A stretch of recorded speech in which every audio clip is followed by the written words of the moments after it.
5वीं और 8वीं कक्षा का 8 माह पूर्व रिजल्ट आने के बाद भी विद्यार्थियों को अब तक मार्कशीट नहीं मिली है। विद्यार्थी परेशान हो रहे हैं, साथ ही सरकार की अन्य योजनाओं से भी वे वंचित हैं।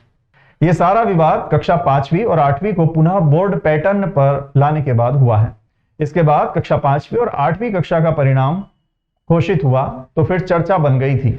अब रिजल्ट जारी हुआ तो इसमें हजारों विद्यार्थियों को फेल कर दिया गया था। विरोध के बाद पुनः उत्तर पुस्तिकाएं जांची गई थी, फिर इसके बाद रिजल्ट जारी किया गया तो 8 माह बाद तक विद्यार्थियों को मार्कशीट नहीं मिल पाई है।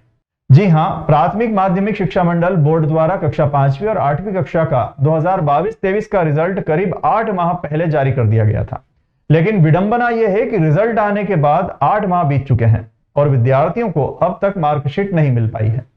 विद्यार्थियों के अभिभावक विद्यालयों के चक्कर लगा रहे हैं, लेकिन वहां से वो भी निराश ही होते हैं।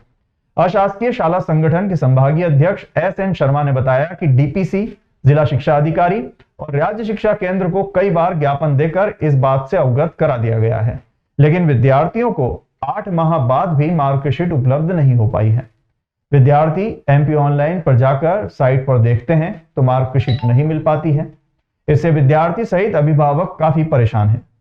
SN शर्मा ने बताया कि 8 माह बाद राज्य शिक्षा केंद्र द्वारा नया आदेश जारी किया गया है, जिसके अनुसार कक्षा 5वीं की मार्कशीट के 50 रुपए और कक्षा 8वीं की मार्कशीट के 100 रुपए जमा करने के आदेश स्कूलों को दिए गए हैं। ऐसे प्राइवेट स्कूल वाले अभिभावकों से राशि वसूल करेंगे तो अब कैसे देंगे? आखिरकार 8 माह बाद इस प्रकार का ऐसा आदेश क्या सोचकर निकाला गया है? परीक्षा फीस के ही साथ ये राशि क्यों नहीं वसूली गई? अभी यह तय नहीं है कि विद्यार्थियों को मार्कशीट कब तक मिलेगी। इस संबंध में कोई भी अधिकारी उचित जवाब नहीं दे पा रहा है। बता दें, इस समय यह समस्या मध्य प्रदेश के लाखों और उज्जैन जिले के हजारों विद्यार्थियों को आ रही है, जो कि मार्कशीट से वंचित हैं। सर, अशासकीय शाला संगठन द्वारा हमारे द्वारा कई बार ज्ञापन दिए गए। यहाँ पे शिक्षा अधिकारी को, DPC को दिए, राज्य शिक्षा केंद्र को हमने उनके मोबाइल के ऊपर भी भेजा है हमने ये कि वे बच्चों को मार्कशीट अवेलेबल कर जाए। अभी कम से कम नहीं तो 8 महीने से ज़्यादा का समय हो गया परीक्षा हुए और अभी भी बच्चों के पास ओरिजिनल मार्कशीट नहीं है। पेरेंट्स इतना दबाव बनाता है बार बार आके, कई बार तो विवाद की स्थिति पैदा हो जाती है।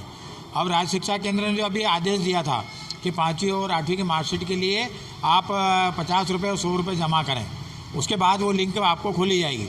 मगर वो पैसे जमा करने के बाद भी लिंक नहीं खुल रही है और पैसा लेना भी एक गलत बात है, क्योंकि जो बोर्ड है वो एक बार परीक्षा फीस ले लेता है, उसके बाद मार्कशीट वगैरह सब देता है वही। अब इसमें स्कूल वाले ही निकाले एक मार्कशीट, तो ये बहुत बड़ा विवाद कर दिया। और राज्य शिक्षा केंद्र द्वारा जो बोर्ड की परीक्षा है शुरू से ही विवादास्पद रही है, शुरुआत से लेके पेपर को लेके विवादास्पद रही, कोर्स को लेके विवादास्पद रही, और जो रिजल्ट था उसको रिजल्ट को लेके कितना आंदोलन इस उज्जैन शहर में हुआ, दोबारा एग्जाम लेना पड़ी और उसमें जब जाके हजारों बच्चे पास हुए वो। तो ये अभी भी बहुत दिक्कत वाली बात है। राज्य शिक्षा केंद्र को बिना किसी शुल्क के लिए मार्कशीट अवेलेबल कराना चाहिए और डायरेक्ट उनको देना चाहिए। इसके पहले भी क्या इस तरह का शुल्क मांगा है या फिर पहली बार नई शिक्षा नीति के तहत इस तरह का मांग? पहली बार ही ऐसा हो रहा है। परीक्षा के दौरान जो भी शुल्क होना था वो ले लेते थे परीक्षा फीस के नाम पर, बाकी वो तो उसने ले लिया, उस टाइम कोई पैसा नहीं लिया और वो कह रहे हैं कि 50 रुपये और 100 रुपये आप जमा करिए, और वो भी स्कूल वाला जमा करे। तो स्कूल वाला क्यों जमा करे? ये 50-100 रुपये काय के लिए जा रहे हैं? ये उसके मार्कशीट के।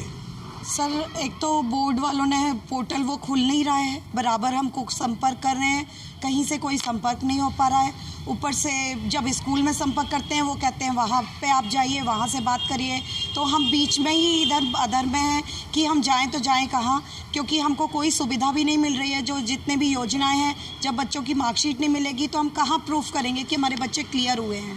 सर, हमारे बच्चे आगे वाली क्लास में जाएंगे, कैसे मानेंगे आप? जब उनके हाथ में मार्कशीट ही नहीं होगी तो कैसे स्कूल भी मानेगा? अगर मेरे बच्चा कहीं पर भी जाएगा तो जब वो स्कूल मानेगा ही नहीं तो कैसे? मार्कशीट तो बहुत इंपॉर्टेंट चीज़ है ना।